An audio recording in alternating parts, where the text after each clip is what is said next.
Pemirsa, saya Gunter Sianturi ingin menyapa Bapak Ibu pagi ini dengan satu tema. Saya, Anda, kita semua adalah anak-anak Allah. Anak-anak Allah. Kenapa saya mencoba membahas paham atau status ini? Karena banyak orang malu atau merasa tidak nyaman mengatakan anak-anak Allah.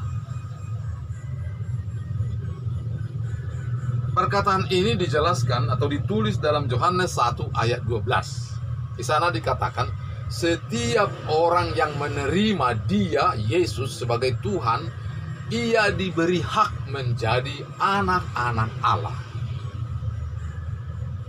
Juga di dalam 2 Korintus pasal 6 ayat 18, di sana ditegaskan anak-anak Allah. Juga di dalam Lukas 6 ayat 35 dijelaskan, ditegaskan di sana, kita anak-anak yang maha tinggi.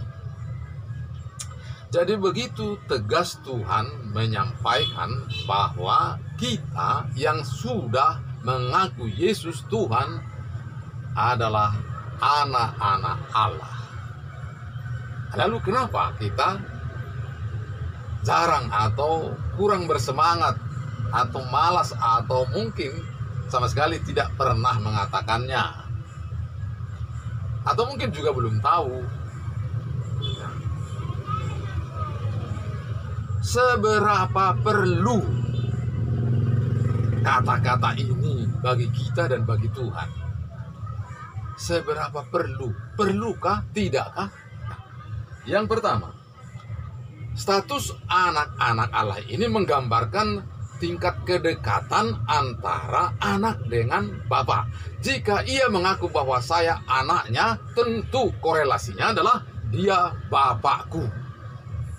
Bayangkanlah, di dunia ini dalam struktur keluarga ada anak, ada bapak, ada opung atau nenek atau kakek, dan ada di atasnya opungnya opung. Ke samping ada tulang, ada mangburu, ada abang, ada uda dan sebagainya. Semua itu di luar. Tapi kalau disebut anak dan bapak, itu satu rumah. Dekat sekali, erat sekali hubungannya. Jadi itu menggambarkan tingkat kedekatan. Bukankah dulu seperti misalnya saya Permalim dulu mengatakan opung di Batamulu jadi Nabulon, itu jauh. Kalau sekarang Tuhan berkata, Yesus berkata, aku ini Bapakmu, bayangkan, dekat sekali saya dengan Dia.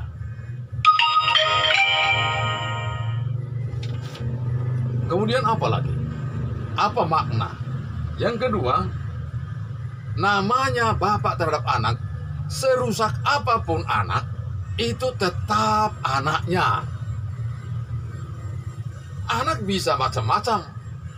Anak saya ada 5, macam-macam sifatnya. Ada yang melawan, ada yang mau menumbuk dan sebagainya. Tapi di dalam pikiran saya, di dalam hati saya harus menjadikan kau jadi orang.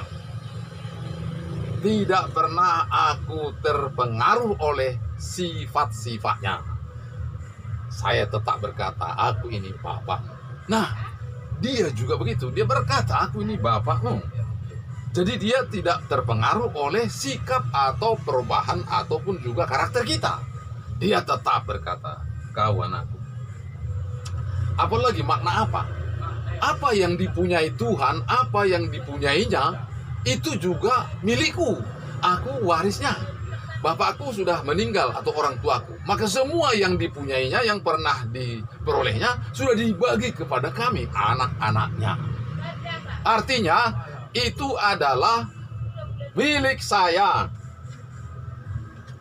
Jadi kita harus ngerti itu, bahwa kita adalah yang punya daripada apa yang dipunyai Tuhan. Ya, surga itu kan milik Tuhan. Lah itu milik saya juga. Jadi saya sudah pasti tidak ke neraka. Surga itu milik saya. Kehormatan, kekayaan, ya, keamanan, kesejahteraan, kesehatan, semua milik Tuhan. Lah, kalau itu miliknya, itu juga milikku. Apalagi, Bapak pasti suka anaknya sehat. Bapak pasti suka anaknya sukses. Bapak pasti suka anaknya panjang umur. Bapak pasti suka anaknya hidup. Bapak sedih kalau anaknya sakit. Ingatlah itu. Dengan begitu kita kalau berdoa pun tidak terlalu formal-formal yang harus.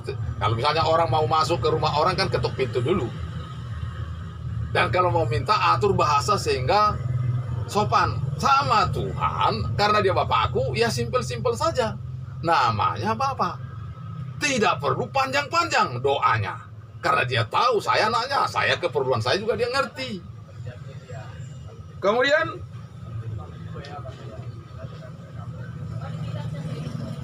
banggalah menjadi anak Allah. Bangga artinya apa?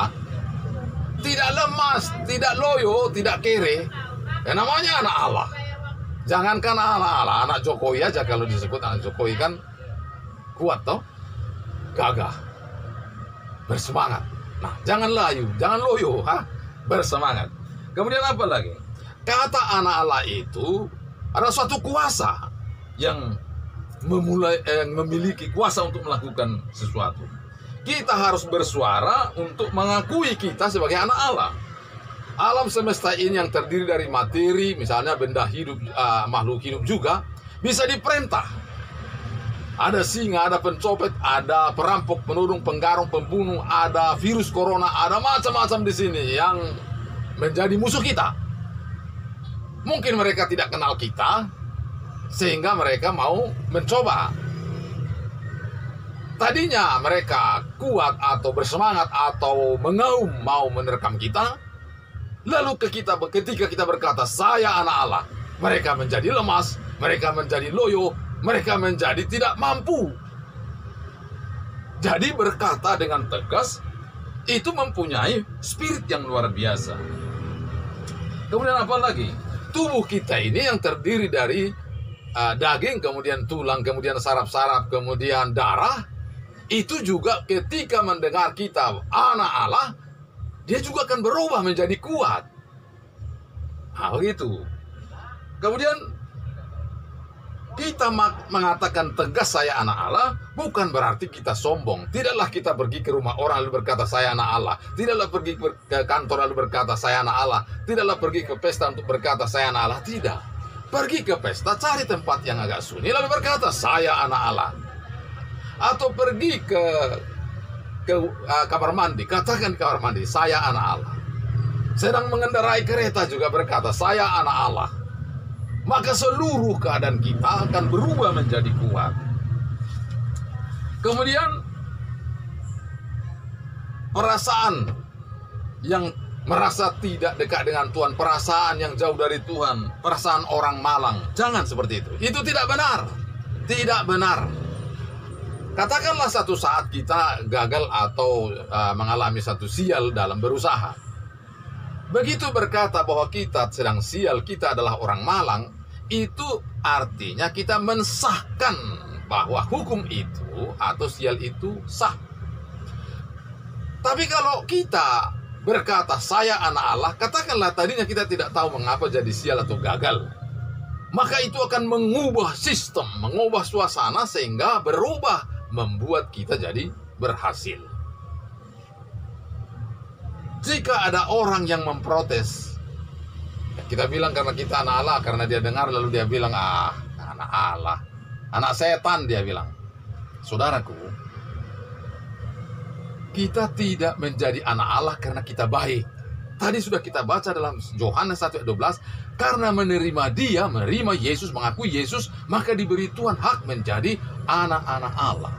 Jadi kalau kita juga belum sungguh-sungguh baik, pun tidak akan membatalkan status kita menjadi anak-anak Allah. Dan bagi para bapak ibu yang sering mengatakan anak setan kepada orang, ingatlah, Anda tidak lebih baik dari yang lain. Kalau orang lain berdosa 10 dan kita 1, apakah kita bisa masuk surga? Nggak bisa juga. Jadi masuk surga itu bukan karena orang baik, tapi karena anugerah pemberian semata-mata, baik kepada yang banyak dosa, baik kepada yang sedikit pun dosanya. Demikian saudaraku. Terima kasih, sampai jumpa.